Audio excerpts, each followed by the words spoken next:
Olá, tudo bem com vocês? O programa Boas Práticas de Gestão veio conferir de perto a visita do presidente da UBAN, União Brasileira dos Municípios, senhor Leonardo Santana, ao presidente da Federação da Agricultura e Pecuária do Estado do Ceará, Flávio Viriato de Saboia Neto. Na pauta, a discussão da implantação da Zona Franca do Semiárido Nordestino. O presidente da FAEC disse que vai dar todo o apoio a esta proposta e que a agroindústria poderá se inserir nesta Zona Franca do Semiárido Nordestino. O presidente da UBAN Nacional estava acompanhado da presidente do estado do Amapá, senhora Alani Cavalcante, e do presidente da UBAN no estado do Ceará, Almir Guilherme. Estiveram presentes ainda o presidente do Sindicato Rural de Moraújo, Helder Aguiar, o vice-presidente do Sindicato Rural de Viçosa do Ceará, Tarcísio Fontinelli, e o presidente da Câmara Municipal de Moraújo. Nós vamos conversar com o Leonardo Santana, ele que é presidente nacional da UBAN, né? União Brasileira dos Municípios. Leonardo, o que ele trouxe ao estado do Ceará? Em primeiro lugar, eu quero abraçar todos os prefeitos e prefeitas do estado do Ceará, abraçar todas as autoridades, os jornalistas, todos vocês, e dizer que a nossa vinda ao Ceará está seguindo um ritmo que nós temos iniciado já desde o ano passado, visitando as capitais, visitando as sedes das associações de municípios, das federações, no caso aqui a Prece, né? Uma grande associação de municípios, para justamente nós fortalecermos o movimento municipalista em torno da nossa proposta da criação da Zona Franca do Semiárido, que já está na Câmara dos Deputados, é um projeto da UBAN, através da PEC 19/2011, já foi aprovada pela CCJ e agora nós queremos levar ao plenário esse ano. Vamos conversar agora com a bancada federal, toda a bancada do Nordeste, que é uma grande bancada, uma bancada forte, para que nós possamos ainda implantar este ano a Zona Franca do Semiárido, que no Ceará será implantada lá em Icó e Iguatu. No Brasil, no Nordeste como um todo, serão quantos polos? E como é que vai funcionar? Que benefícios, né, trará para a região Nordeste essa Zona Franca? São 9 polos industriais. O maior objetivo da Zona Franca do Semiárido é a interiorização do desenvolvimento. Por quê? Porque ela será justamente implantada nos lugares onde não há desenvolvimento. Você pode ver que a diferença de desenvolvimento do sertão da capital é uma grande diferença, uma discrepância. Então, a maioria das indústrias, elas correm sempre para perto do litoral. Eu acho isso injusto, porque aí o sertanejo fica sem oportunidade de vida. Então, nós temos que fazer com que esse desenvolvimento chegue aos menores municípios, para que possa aquecer suas economias, até porque os municípios pequenos são os que mais sofrem com a falta de recursos, com a falta de financiamento dos seus projetos, e aí aumenta o desemprego e nós temos aí quase 13% de desempregado no Brasil. Então, o que nós queremos, na realidade, é diminuir o êxodo rural, diminuir o êxodo que hoje acontece nas pequenas cidades para as grandes, superlotando centros como São Paulo, Brasília, Rio, e aumentando cada vez mais a injustiça social. Agora, o senhor acha que vai ter o apoio da bancada nordestina e do próprio presidente Bolsonaro? Já tivemos com o presidente Bolsonaro, vamos conversar com ele agora nos próximos dias. E nós temos toda a certeza do apoio do presidente da República, também do apoio da bancada municipalista no Congresso e da bancada nordestina, que é muito unida, para que a gente possa fazer com que o Nordeste possa acontecer. Porque se nós não fizermos, vai continuar como está e nós não conseguimos mais ver essa injustiça social que existe na nossa região. Quais são os incentivos fiscais que a Zona Franca vai trazer? Inicialmente, quando foi implantado o projeto, em cada polo, as grandes indústrias elas terão uma gleba de terra que será colocada à disposição pela União e também incentivos fiscais por 30 anos. Qual é o industrial que não quer colocar a sua indústria e ter 30 anos sem pagar imposto, já que só se paga imposto nesse país? No caso de beneficiar Iguatu e Icó, o que seria implantado lá? Já tem um estudo de viabilidade econômica? Já temos uma equipe que está trabalhando justamente nesse estudo de viabilidade, inclusive das vocações locais, né? Por exemplo, Icó ela é uma cidade que ela tem a sua agricultura né? Vamos dizer que uma agricultura de qualquer tipo de fruta. Bom, lá será colocada uma indústria que possa aproveitar essa vocação, a piscicultura, por exemplo. Então, e outras, né? Nós vamos aproveitar as vocações locais, né? Para que nós podemos aproveitar também essa mão de obra e toda essa riqueza que nós temos no Nordeste, que infelizmente está completamente escondida. Nós vamos fazer aparecer a riqueza que o Nordeste tem. Agora, presidente, voltando para um outro tema que faz parte também da sua visita, a UBAN está propondo, né, uma mudança nos critérios do Pacto Federativo. Que mudanças são essas e o senhor acha que desta vez dá certo porque os prefeitos vivem de pires na mão? Faz 30 anos que o discurso municipalista no Brasil tem sido esse. Os municípios estão sem recurso. Ótimo. 30 anos. Não deu tempo resolver? Então, o que é que tem que se resolver? Por que as propostas da UBAN que estão no Congresso não saíram das gavetas? Por que elas não foram colocadas para votação? Por quê? Porque a UBAN apareceria mais do que qualquer outra instituição? Então, o que é que nós queremos agora? Nós queremos a reformulação do Pacto Federativo, queremos que os municípios, ao invés de 15%, recebam 25% igualitariamente aos estados. Por que o bolo tributário é 100%, se dá 60% à União, 25% para os estados e 15% para os municípios? Os municípios são menores do que os estados? Pelo contrário, a responsabilidade social dos municípios é maior do que o da União e do que o dos estados. Porque a educação ela é municipalizada, os serviços de energia são municipalizados, a saúde complexa é municipalizada, a segurança pública é dos municípios também, então é preciso repassar para os municípios aquilo que eles têm direito. Então, na nossa proposta de reformulação do pacto, primeiro, nós vamos conversar os 50% de todo o bolo tributário, 25% para os estados, 25% para os municípios e 50% para toda a poderosa, entre aspas, União. A União faz o que ela quiser com os 50%, mas os 25% do bolo tributário pertencem aos municípios. Nós temos 81% dos municípios do Brasil recebendo migalhas. E essa modificação do Pacto Federativo vai também lá para o Tribunal de Contas da União, que é quem rege os coeficientes do FPM, para que nós podemos fazer desaparecer o 0,6 e o 0,8. Então, o prefeito que está me ouvindo agora, ele vai saber, o 0,6 e o 0,8 tem que desaparecer, e esses municípios passarão automaticamente a 1,0, terão um aumento de pelo menos 27%, significativamente, é um aumento bom para os municípios. E 81% dos municípios são 0,6, 0,8, passam a ser 1,0. É a proposta da UBAN. Agora, presidente, qual é a importância também desses créditos de carbono, né, do Acordo de Quioto? O que é que ele pode trazer de benefício para os municípios? Nós estivemos agora em Curitiba e conhecemos o município de Pitanga. Você tem ideia? Lá no Paraná, olhe como a bancada do Sul e Sudeste é unida. E eles trabalham em prol dos seus municípios. É preciso chamar a atenção da nossa bancada nordestina.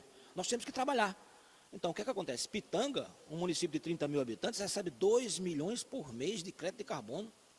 Nós temos municípios aqui, por exemplo, que tem mais arborização, que tem mais ecossistema do que Pitanga e não recebe R$1. O que é que nós queremos fazer? Nós estamos implantando, a UBAN está implantando, inclusive, o crédito de carbono reverso, que é diferente desse crédito de carbono que existe aí, porque esse crédito de carbono é pago aos municípios que têm preservação. Nós queremos pagar o crédito de carbono aos municípios que não têm preservação e que não é culpa da população, porque são municípios do semiárido. O que é o crédito de carbono reverso? Esses municípios vão receber incentivo para que eles possam plantar.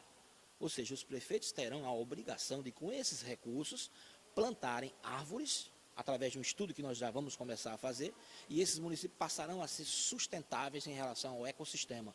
E será uma região que será uma região mais fria, porque no momento em que a região ela começa a ser arborizada, ela começa a trabalhar mais com o verde, mesmo na seca, porque existem plantações, existem árvores que elas conseguem crescer e sobreviverem no semiárido. E por que nós não temos isso?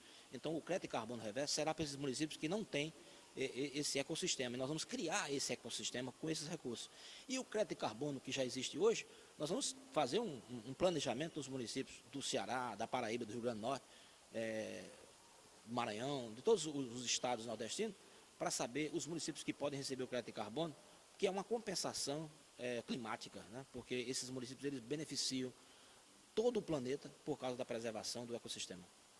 Presidente, como é que a FAEC, a Federação da Agricultura, pode ajudar a UBAN no desenvolvimento desses projetos? O setor produtivo é o setor mais importante do Brasil. não é o setor financeiro, não é o setor bancário. O setor bancário, ele cobra juros, ele cobra tarifas, né? Ele vai no pescoço. A agricultura não. Ai de nós não tivéssemos o setor produtivo. Então, as federações, por exemplo, tivemos agora na CNI, na Confederação Nacional da Indústria, nós precisamos do apoio do setor produtivo, porque esse país precisa de produzir. E para produzir, ele precisa de apoio. E para ter o apoio, ele precisa de manifestação, sabe? Ele precisa de que as pessoas tomem realmente, as pessoas que estão no poder, elas tomam posição diante das necessidades e realmente trabalham. Nós não precisamos no Congresso de 557 pessoas com cargos de deputados e senadores, para simplesmente dizer, eu sou senador, sou deputado. Nós precisamos de pessoas no Congresso para trabalhar pelos estados. E o setor produtivo tem que ser beneficiado. O que você acha dessa ideia de beneficiar o Nordeste com a Zona Franca, né, do semiárido?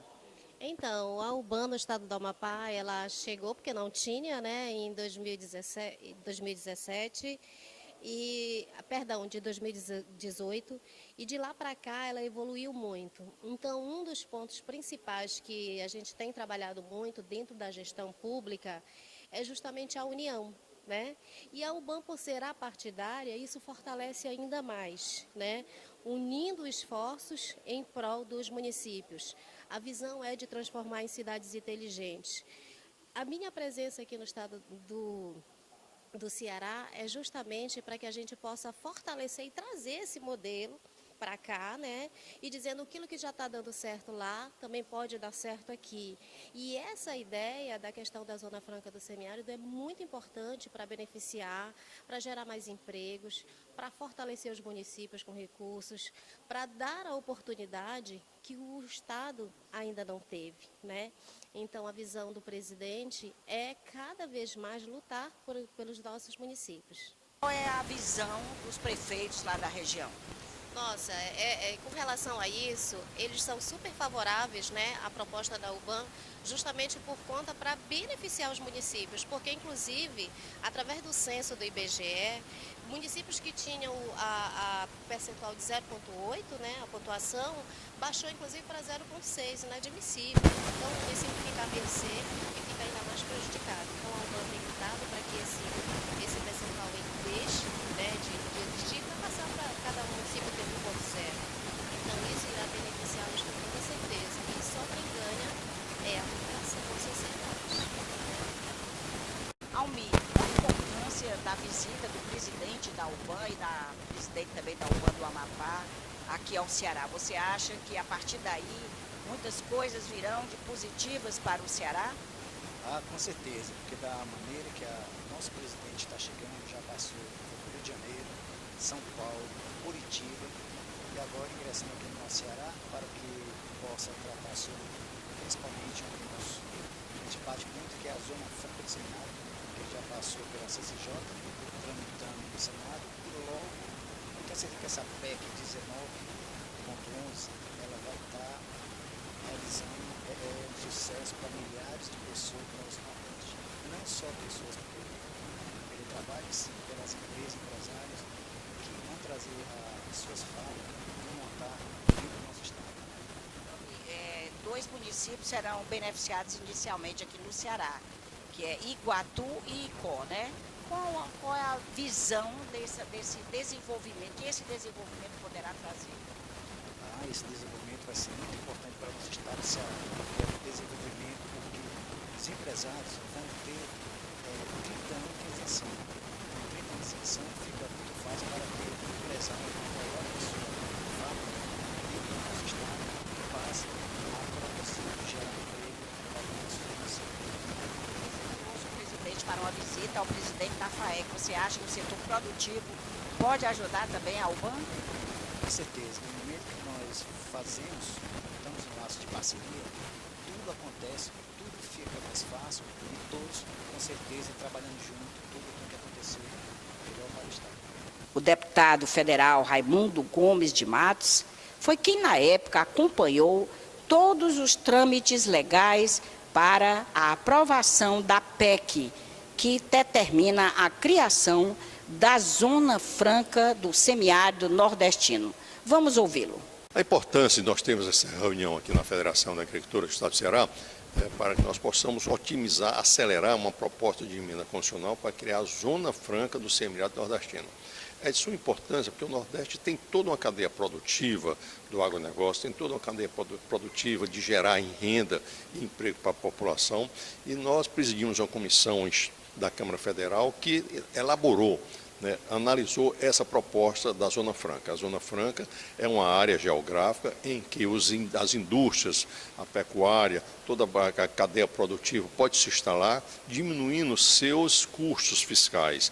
O governo federal diminui a carga tributária. Como existe hoje em Manaus, a Zona Franca de Manaus, foi o que desenvolveu a Zona Norte. O Nordeste precisa ter essa Zona Franca.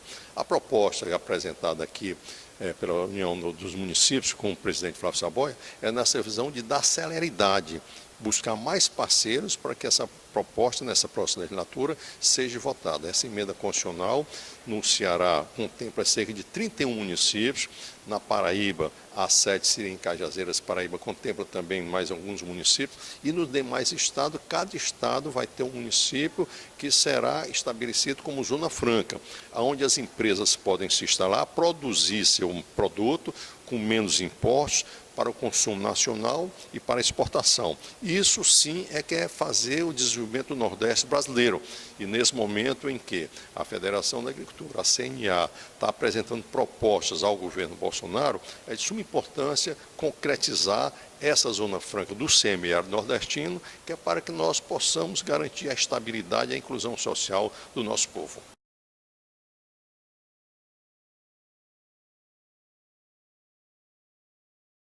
Estamos ao lado do presidente do Sindicato Rural de Moraújo, Helder Aguiar. Ele vai entregar agora, nesse instante, ao presidente da UBAN, um projeto que ele vem defendendo há vários meses, se não me engano, há mais de um ano, Helder, que se chama Doutores do Sertão. Eu gostaria, Helder, que você explicasse para o presidente, em poucas palavras, o que é esse projeto, ok? Em primeiro lugar, eu gostaria de agradecer, em nome de todos os produtores rurais do estado do Ceará, a sua vinda ao Ceará e, em particular, a visita aqui à sede da nossa federação. É um orgulho, é uma honra a sua presença e, com certeza, iremos estabelecer grandes parcerias para o desenvolvimento do setor agropecuário no estado do Ceará. E hoje a gente tem a honra de passar às suas mãos um projeto que nós, produtores rurais, estamos acalentando, que é o projeto Doutores do Sertão. Esse projeto ele tem dois princípios fundamentais. Primeiro, levar o conhecimento acadêmico no meio rural, onde a gente vive uma realidade do Ceará, do semiárido, com baixo conhecimento, as atividades produtivas se esgotando, porque ainda o conhecimento ainda primitivo, E o outro princípio é exatamente o estímulo à sucessão no campo. Nós temos aí o último dado do Censo Agropecuário, que o meio rural a população jovem está migrando para as áreas urbanas dos municípios e das regiões metropolitanas. Então, 60% hoje, para você ter uma ideia, da população rural tem acima de 30 anos. Então, esse é um dado preocupante porque as pessoas estão envelhecendo, os proprietários estão deixando herdeiros, mas infelizmente não estão deixando sucessores. E esse projeto, ele é um alento para fazer esse trabalho na origem, Então a gente mapeia através das universidades que trabalham na parte dos cursos de formação agropecuária, os filhos de agricultores que estão fazendo os cursos. Daí a gente estimula para que esse estágio de conclusão de curso seja feito na origem, nas fazendas, nas propriedades, estimulando a esse jovem ainda na vida acadêmica levar o seu conhecimento e, ao mesmo tempo, tomar gosto pela atividade, e começar a desenvolver algumas ações empreendedoras para o desenvolvimento sustentável no meio rural. Então, esse projeto tem esse viés de provocar uma mudança na situação atual em que se encontra o setor agropecuário no meio rural. Já tem o nosso apoio.